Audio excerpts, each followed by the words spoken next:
Good morning, and forgive the lack of clarity with the webcam. It's a little bit off, but it's good enough for now because the most important thing is the day-to-day life awareness and highlighting today schizophrenia. So the common disease known in man, because of our abundance and also our desires and our lack of centering, is what happens when we come to know truth in the self, knowing how divided we are. So highlighting in this moment, I would like to come back to the original face with Zen and knowing the mind, becoming the master of the mind, and the journey of all our layers. The journey of our layers has an effect from this thing of dividedness, schizophrenia. Schizophrenia is a very important awareness in knowing the human being and how much we need to cultivate through being affected by our family, our culture, our choices, our mastering, our love, our freedom, and what nature pulls from us to learn. I highlight this topic today not with the clarity of how to teach of what schizophrenia is, because schizophrenia basically is just a divide of two personalities within us, or many faces, as we all have many faces: mother, father, daughter, lover, work, all those faces that we come to understand in this Buddha awakening. But the direction of knowing how to become less divided so that we can become more centered and more clear. So here's the highlight. Be a light unto yourself, as the Buddha says. By being a light unto ourselves, we drop schizophrenia. And when we are in between our lessons of the divine will, in our feminine energy, more or less in our feminine energy, we receive awareness of other suffering. Schizophrenia is very, very, very close in those moments of healing, and it's not easy for the mind. What happens is the weakness or the sickness that we are facing becomes a part of us, so that we can work through knowing how to help another individual. In mastering the mind, we have to be able to distinguish and separate the disease, relate to the disease, just know that's what it is. Anger, greed, untruthful, lies, all of those dark things that take away the beauty of what true friendship is all about, true trust is worth, and the challenging of mastering becoming love. Now for me, schizophrenia is highlighted more from a mastering relationship with the masters of the mind and their compassion for humanity. So coming up in higher levels of consciousness, we rise to the healing, unconditional love. And in those challenges, while we are helping others, depending on who it is in our attachment of our life story, we go through a lot. And what can we do? What can't we do? How can I do this? Is that person owned? Does it own me? Do I feel owned? Am I afraid? Am I sick?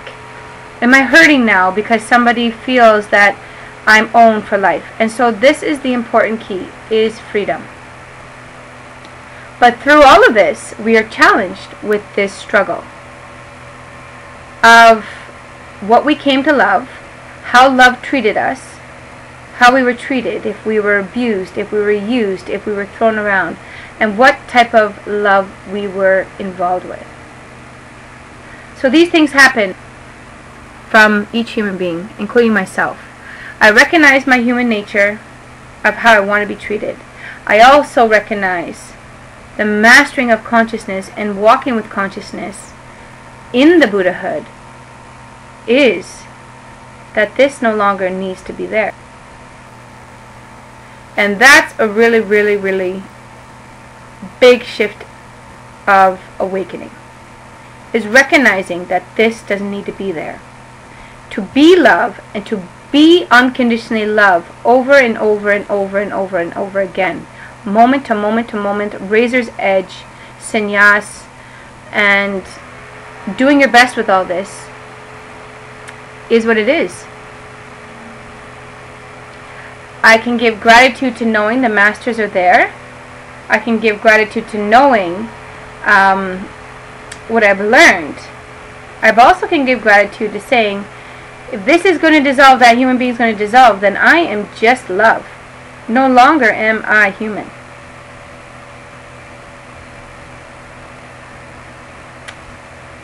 And this is the acceptance.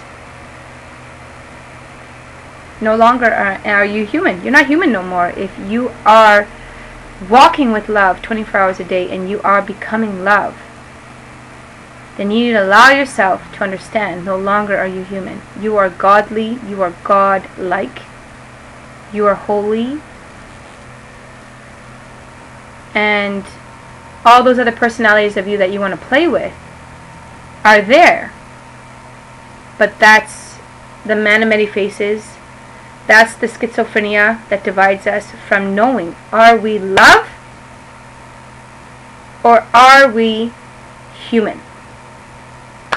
Now, what is your choice? What is my choice? All I know is it's made me want to throw up. It gave me headaches. It made me want to pull my mind out.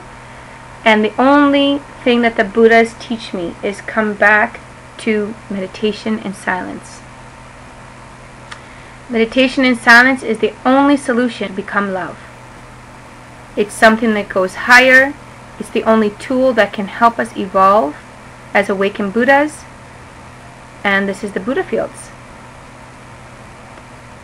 So that other girl who I was along the journey still is suppressed, still wants to have the perfect marriage, still wants to have balance between it all, still needs to communicate with other people, so that the Buddha is meeting Zorba. Now this is the gift of Osho, is knowing the Buddha, knowing the silence, and knowing the outcome and the happiness of the Buddha, becoming love, is in the madness of the outcomes of what it learns as Zorba. The madness of what it learns is all it is that's left. The singing, the dancing, the moving, the reality, all these things is what is hammered into being the Zorba. And in my mind, Zorba was everything of my suppressed nature that I haven't lived yet. Zorba was all my dreams. And this is where the schizophrenia is for me. Is that I still hunger to be that girl. And I am that girl, but I am a new girl. A whole new girl through this process. So that's where the schizophrenia is. It's facing all these things in my awakening and communicating about it. I had to reshape my whole life in order to allow this love to arrive. I need to continually be in my meditations. I need to go through this sadhana in becoming love and not fight with those other voices anymore. And I have been silently directed by other people who can relate to it. But unfortunately, physically, they haven't been mature enough to reflect it themselves. And I don't want to fight with that either. And so I just choose Osho. I choose that there's only one way that this mind will be healed through all these blessings, is having one love affair, a great love affair, whether Osho exists physically or not. But to have him there as I had Krishna in the past, but to know that the truth of what I knew through Krishna was verbalized in the greatest of the teachings from Osho.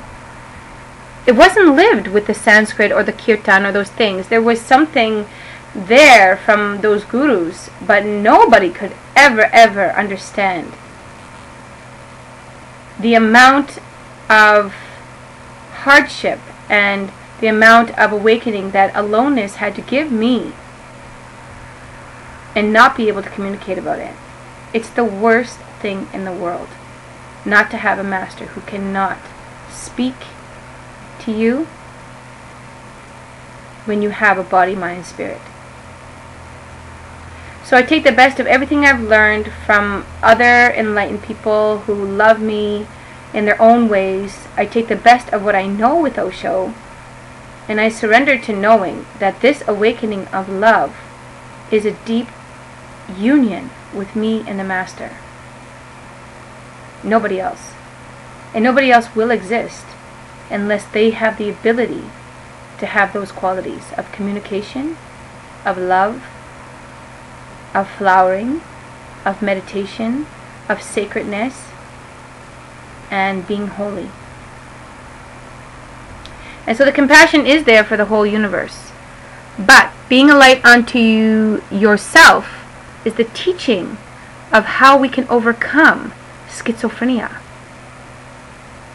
How we need to spend time alone, and how we need to walk away from the things that are actually taking us further away from mastering our mind and choosing the right path. This is my message for today on schizophrenia. I hope that other friends of the Buddha fields can share this awakening. Celebrate all aspects of who you are and where you've come from, but know what you're walking in. Understand what you're walking in. Feel the shift of consciousness. I salute you, Osho. My Dandavat pranams to you, for you are real, you are true, and you are always there for me, with the grace and the light to walk through this. And you've proven that. My sadhana has also proven how much I need to walk away from if it's not good for me.